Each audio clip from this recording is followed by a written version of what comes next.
going to do a little recipe called Tarte Montmartre today, which is, I can't take any credit for it, it's a really nice Josceline Dimbleby recipe, probably from about the 1970s, possibly the 80s, but anyway, it's really yummy. It's just lemon and chocolate, really, lovely mixture together. And just sporting the new apron that fantastically appeared in the post this morning from lovely Griffey. Thank you. Right, so we're just going to, a nice loose bottom, oh lordy. I just tossed the dog hair off that. Actually, we're okay, we're good to go. Loose bottom pastry dish, okay, flan dish, quite deep, about sort of 8-9 inches across, whatever that is in centimetres, and quite deep. That's an 1.5 inches deep, because then you get more of the nice lemony middle. And then we're going to make the pastry first. So I've melted about 4 ounces of butter in a pan with 1 tablespoon of cold water. So that's about a tablespoon, that's a good tablespoon. So 4 ounces of butter, tablespoon of cold water together. I can't be bothered to dirty another piece of equipment, so I just add the other ingredients to the butter. You can do it the other way around if you want. So I've got about 6 ounces of self-raising flour in there with another tablespoon, again, same size tablespoon of cocoa powder. So 6 ounces of self-raising flour, tablespoon of cocoa powder, and about 3 ounces of sieved icing sugar. I say sieved because sometimes you get a few lumps in it and then that's not very nice. And then we're just going to stir that into the butter. And this seems like a slightly odd way to make the pastry, but it's so nice and it's a lovely chocolatey pastry. And I use it on another recipe I do with a sort of chocolate and raspberry tart, because it's such a good recipe. So literally just mash all that together. Can you, if you can see, we're just going to mash all that together, and then that's the pastry pretty much made. So it's really, really easy to do this. So we wind that all in, and then I've lined that pastry case with a piece of baking parchment, non-stick baking parchment, and just buttered it around the edges. And then all we do to make this pastry, clean hands and the dog hair, pick out the pastry, okay, and we push it up the sides of our flan dish. So we just take another lump out, okay, just push it in, push it up around the sides. And it's such an easy thing to do. If I'm doing it for the raspberry one, I also bake this blind, so we might do that another day. But for this one, because we cook the middle of the lemon filling, then I don't bother that this cooks in the oven. So we push it round, just like that. I won't bore you by making you watch the whole thing. And then if we think we're getting a bit low on the mix, just do that. Run a knife round the edge. Got a little bit more then. Push in for the next bit. Little bits of the pastry into the bottom. And just pushing it out with our fingers. And again, just, you know, don't go too mad here. Don't have it too thick. So it's better if you, particularly around this bit, you can have an awfully thick bit of pastry there, unless you really push your thumb around it. And you'll see it's rising up. This bit is rising up as I'm doing it, which is be so much nicer because that'll just be a little bit thinner there then. So we just push that round. That's pretty much it. Make sure the bottom is covered. And then we get what we're going to do then, we're just going to push that around. And then I'm going to trim off the edges again, quick trim, but I'm not going to use those. I don't want them, you know, I like a little bit thinner pastry than thicker. So just whip those off very quickly with a knife.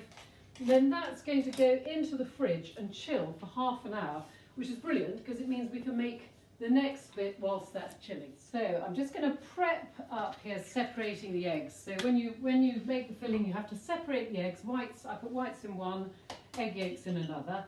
I'm really lazy, so I just split them in half like that and pour one from the other over the egg white cup. So the egg white's all going in one. And then that leaves me the egg yolk, just chuck that in the other one.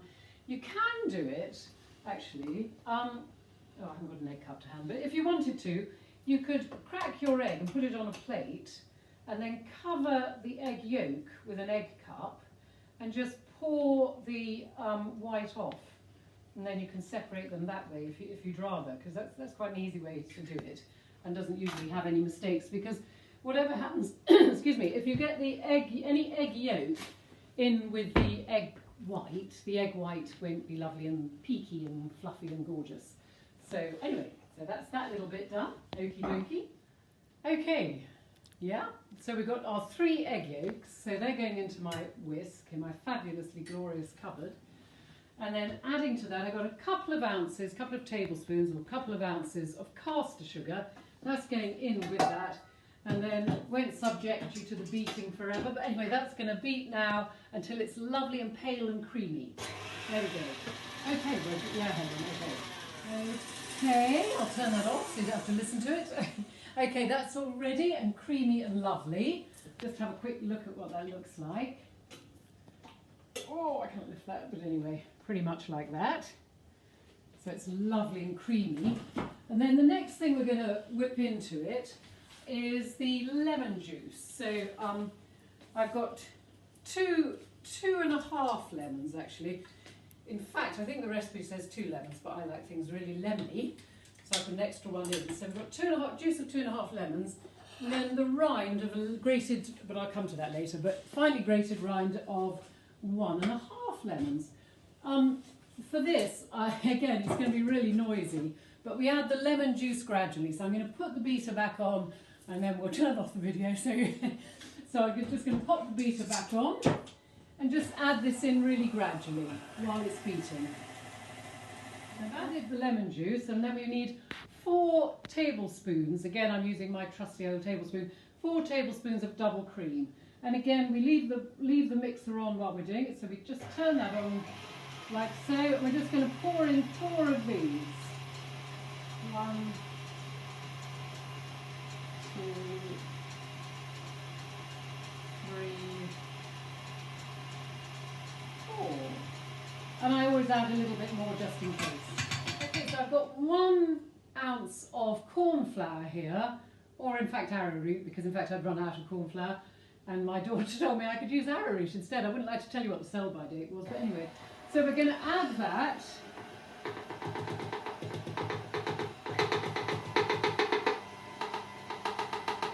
Brilliant. And we're just going to whisk that until it's nice and smooth. Okay, so that's all whizzed in. Get rid of that, get rid of that. Give that a wee bash. And then we're going to stir in our grated lemon zest, finely grated lemon zest, really as fine as you can. And I put in 1.5 of those, 1.5 lemons, just to make it a little bit more lemony and a bit more zesty. Then we just stir that in, and then we set that aside while we beat up the egg whites. Right, okay, so we've got our 3 egg whites, they go into the beater, and then this is going to go on full, so it's going to be really noisy. So we won't subject you to that. We're going to put it on full power and get them lovely and frothy and light. Okay, so we've beaten those. Nice soft peaks. We'll get those out of the machine. Just give that a flip. Pop that in the sink. Bring that off. And then we're going to fold the lemon mix into this mix. I like to do it with a tablespoon, a metal spoon, but it doesn't really matter. So we're going to pour this in, oopsie, and just fold that in, literally just folding it into the egg whites. If you do it with a metal spoon, it seems to, I don't know, it just seems to stay a bit sort of more even and nice. Don't be tempted to beat it, literally just fold it in. So you're just folding it over. We're going to put the rest of it in now. Somewhere I've got a spatula. Don't want to miss any of the nice lemony bits. So we scrape all of that into the egg whites. And again, just carry on folding them in. So we've got a lovely lemony mix. It's looking pretty good. Get a few wee lumps, just bash them out a little bit with your spoon. There we go. That's looking quite nice. I could lick the spoon in a Nigella way, but maybe not. Don't look at the state of the fridge, but there we go. So that's chilled for half an hour. So and then we're going to pour our lovely eggy mix into this, and then we're going to pop it in the oven, and we're going to cook it for sort of 20-25 minutes at 180. Seems like you can cook everything at 180, but or in the case of my oven, probably 170. But anyway, that's fine. Flatten it out a little bit. Lost my spatula again. That lovely scrape. You want to get all of the good bits in. Just flatten that off nicely on the top. And that's ready to go in the oven. And we'll do the icing in a minute. Okie dokie. Right, we're good to go. Our dish is cooked, looking lovely.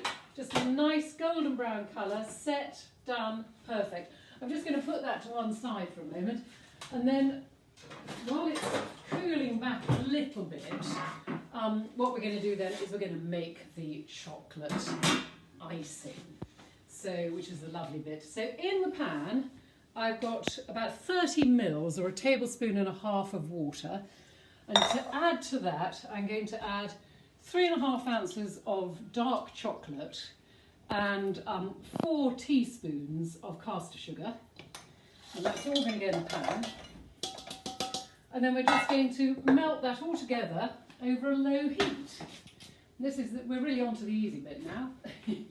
So we're just going to melt that over a low heat. Brilliant. So we've melted that caster sugar and a little bit of water, a tablespoon and a half of water, and the chocolate together. It's all lovely and glossy. You bring it off the heat, it was on a low heat, and then we're just going to add a couple of teaspoons of water there. Actually, I'm going to put in 3, but it doesn't really matter. And then we'll stir that up again and really blend that in. I don't know if you can see how lovely and glossy that's looking, but it's really shiny, which is lovely, because that's what we want on the top, lovely sheen. And then we're going to pour that on the top of our tart, our lemon tart. And that's pretty much the dish finished then. My husband will be pleased, it's his absolute favourite. Oh dear, we've got the arrowroot in view there with its horrific sell-by date, but never mind. Try and take this mix right up to the edges. Okie dokie, I'm just going to smooth that out. And here we go, that's it, we're all done. So lovely glossy chocolate icing on the top, lovely lemony filling underneath, and to top it all, a chocolate pastry. What more could you want?